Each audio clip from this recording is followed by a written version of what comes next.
Hello लोगोफोर आंनि बे बड टेक्नोलॉजी चेनेलाव नोंथांमोनखौ बयखौबो बरायबावबाय। लोगोफोर आं मैया मोनसे भिडिअ बानायदोंमोन जेरावनोखि फ्री रेलवे फ्री ट्रेनिंजों लोगोसे साख्रि नङा होमबा। सिगां थाम्बनेलखौ नोंथांमोना मोजाङै नायग्रो। कमेन्ट हरदों सानैसोआ जे मा मिथिया असिया जाम्बा जाम्बा बेफोरबायदि भिडिअ बानायलाबायदों, बियो साख्रि नङा बियो होननानै, बियो ट्रेनिं स्किल डेभेलपमेन्टनि थाखायसो बेफोरबायदि आरो गोबाङानो सोंहरदों कमेन्ट हरनानै जे हिन्जावफ्राबो आइजो माहारियाबो बेखौ हायो नामा होननानै। स' आं बिनिबो आं नोंथांमोननो बिनि फिननायखौबो होगोन आरो गोबाङानो एप्लाइबो खालामगासिनो दङ आरो खालामबायबो। आं बिनि डिटेलखौ आं नोंथांमोननो मोनसे आर्टिकेलाव खिन्थागोन। आङो माने बे भिडिअखौ लाबोदों खिन्थु आङो ओरैनो जानला मानला मिथिया हसिया आं लाबोआखै। आं गासैबो आर्टिकेलखौ फरायनानै नायदों, बिनि माखासे नलेज लानानैसो आं बे भिडिअखौ नोंथांमोननो इनफरमेसनखौ होनाय जादों। लोगोफोर फार्स्टआवनो आं रिफ्लेक्ट होनो सानो जाय बिथांमोना बुंदों बे साख्रि नङा बियो होननानै। लोगोफोर ट्रेनिं डेभेलपमेन्ट स्किल्स बिखौ जोंनो मानो नांगौ? जों माबा मोनसे मावनो थाखायसो जों ट्रेनिं होयो। एग्जामाव जोङो फरिखाखौ जोङो लिरनो थाङो। स्कुलखौ मानि थाखाय फरायो जोङो? जाहाथे जोङो थाखोसेनिफ्राय थाखोनै जाथों, एग्जामाव पास जाथों, बिनि थाखायसो जों लेखाखौ फरायो। लेखाखौ फरायाबा जों एग्जामाव ओरैनो पास जायाना। स' जोङो साख्रिखौ ओरैनो मोना, जों ट्रेनिं होग्रोगोन। बेयाव मा बुंदों?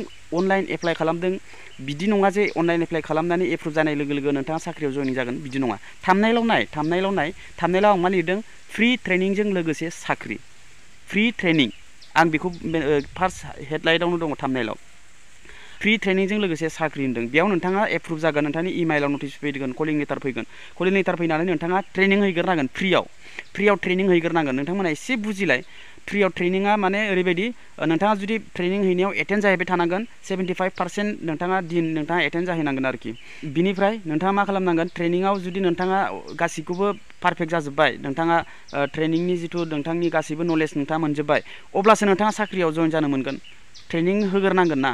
बेयाव नोंथाङा एग्जामबो होलायनांला। ट्रेनिं जाखांनायनि उनाव नोंथाङा ट्रेनिंनि नलेज मोनखाजोब्बाय, नोंथाङा मेट्रिक पास जादोंब्ला नोंथाङा ट्रेनिं होनो थाखाय नोंथांखौ लेंहरगोन। बे ट्रेनिङाव नोंथाङा एटेन्ड जाहैबाय थानांगोन। ओमफ्राय ट्रेनिंनि स्किला नोंथांना डेभेलप जाबाय, इनक्रिज जाबाय, नोंथाङा नलेज मोनबाय, अब्ला नोंथाङा फरिखा होआलासिनो नोंथाङा गोरलैयावनो नोंथाङा साख्रिखौबो मोनखाबाय। अके लोगोफोर, बेयाव एसे नोंथांमोना कनफिउस जादों जे बेयो साख्रि नङा होननाया। माने जों ट्रेनिंखौसो होग्रोनांगोन, ट्रेनिं होखांनायनि उनावसो जोङो साख्रिखौ मोनगोन, नङा होमबा। हमना ला बे साख्रियानो जाबाय, नों ट्रेनिं मोनदों जेला, फ्रियावनो ट्रेनिं मोनदों जेला, नोंथांनि ट्रेनिङा होखांनायनि उनाव नोंथाङा जुदि नोंथांनि ट्रेनिङा डेभेलप जाबाय, स्किला नोंथाङा ट्रेनिंनि नलेज गासिबो फैजोब्बाय, अब्ला नोंथाङा जुदि साख्रिखौ मोनाब्ला, साख्रि मावाब्ला नोंथाङा बे ट्रेनिङा मायाव खामानि होनो? दा गोबां गिदिर गिदिर लेखा फरायनानै पास खालामनानै, डिग्रि लानानै, डिप्ल'मा लानानै दा न'आव ओरैनो दङ। बिसोर मा साख्रिखौनो मोनदिया? मानि थाखाय मोनाखै? बिसोरो ओरैनो फरायगारनाय जादों, नङा होमबा। नाथाय बे रेलवेयाव नोंथाङा रेलवेनि ट्रेनिं होदों जेला, रेलवेनि साख्रिखौबो नोंथाङा मोनखागोन। नोंथांमोना आं आर्टिकेल खिन्थानि, गुबुन स्टेट साख्रि बा माबा मोनसे बेफोरबायदि साख्रिखौ, प्राइभेट जब बेफोरखौ आङो होननो थाङाखै बेयाव।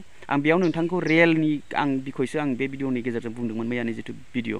नोंथाङा बे भिडिअखौ नोंथाङा मोजाङै बुजि, आं मा बुंलांदों आरो आं नोंथांमोननो मा अनलाइनखौथ' एप्लाइ खालामखाथारनांगोन। बेयाव नोंथाङा जुदि सेलेक्सन जाबाय, अब्ला नोंथाङा ट्रेनिं हैनांगोन। ट्रेनिं हैखांनायनि उनाव नोंथांनि ट्रेनिङाव एटेन्ड जाबाय थादों, नोंथाङा जुदि नलेज गासिबो ट्रेनिंनि बिखय नोंथाङा मिथिजोब्बाय, अब्ला नोंथाङा साख्रिखौबो मोनखाबाय। बेफोरबायदि आरो बेयाव एसे नोंथांमोना कनफिउस जादोंमोन, आं बेखौ नोंथांमोननो खिन्थाबाय। आरो लोगोफोर, गोबां आंनि बिब' बिनानावफ्रा सोंहरदों, जे कमेन्ट्सआवबो सोंहरदों जे हिन्जावफ्रा हागोन ना हाया होननानै। अनलि 10 पासल' जानांगौ। हौवाफ्राबो हायो, हिन्जावफ्राबो हायो, बयबो हायो। नोंथांनाव जुदि डिप्ल'मा बा ITI बेफोरबायदि दङबाथ' जोबोद मोजांनि बाथ्रा। अके, नोंथांनि बैसोआ 18 बोसोरनिफ्राय 35 बैसोनि गेजेराव जानांगोन, 35नि अभार जानाङा, बेफोरबायदि आरोखि। अके, अब्ला आं नोंथांमोना आर्टिकेल खिन्थानि बे भिडिअनि गोजौआव मोनसे लिंक मोनगोन।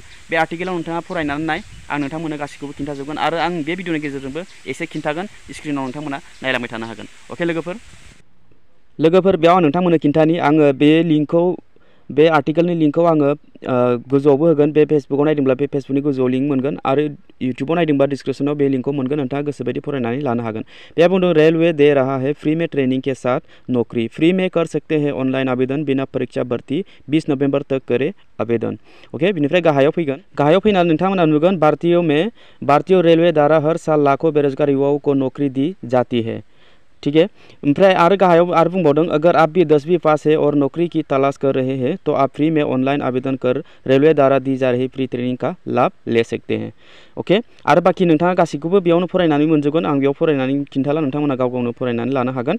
ओमफ्राय बेयाव बुंदों नोंथांनि बैसोआ 18 बोसोरनिफ्राय 35 बोसोरसिम नोंथाङा जानांगोन नोंथांनि बैसोआ अब्ला नोंथाङा बेखौ अनलाइन एप्लाइ खालामनो हागोन इनिफ्राय बिनि लास्ट डेट बायदि रोखोमनि बेयाव मेनसन खालामफादों नोंथांमोना नायनो हागोन गोजौआवनो नै 7 नभेम्बरनिफ्राय सुरु जानानै बेयो 20 नभेम्बरसिम बे थागोन बेयाव बिनि गेजेराव नोंथाङा अनलाइन एप्लाइ खालामनांगोन अके बेयाव हिन्जावफ्रानो जा हौवाफ्रानो जा जिखुनु नोंथाङा एप्लाइ खालामनो हागोन बेयाव डाइरेक्टलि बे लिंकआव बे आर्टिकेलाव थांनानै नोंथाङा डाइरेक्टलि नैबे आवेदन करने का लिंक बेयाव क्लिक हेयाराव क्लिक खालामब्लाबो नोंथाङा बिनिफ्राय एप्लाइ खालामनो हायो आरो अके बोरै एप्लाइ खालामनांगौ आं नोंथांमोननो मैयानो खिन्थाबाय आरो नोंथाङा गावनो बे आर्टिकेलखौ फरायनानै लाब्लानो जाबाय अके लोगोफोर अब्ला भिडिअआ बेखिनियावनो भिडिअखौ मोजां मोनदोंबा लाइक खालाम चेनेलखौ साबस्क्राइब खालामनानै बेलनि अल नटिफिकेसनखौ खालामना जाहाथे बेफोरबायदि इनफरमेटिभ भिडिअ नोंथांमोना नुबाय थानो मोनो अब्ला लोगो मोनगोन next video tata bye bye and take care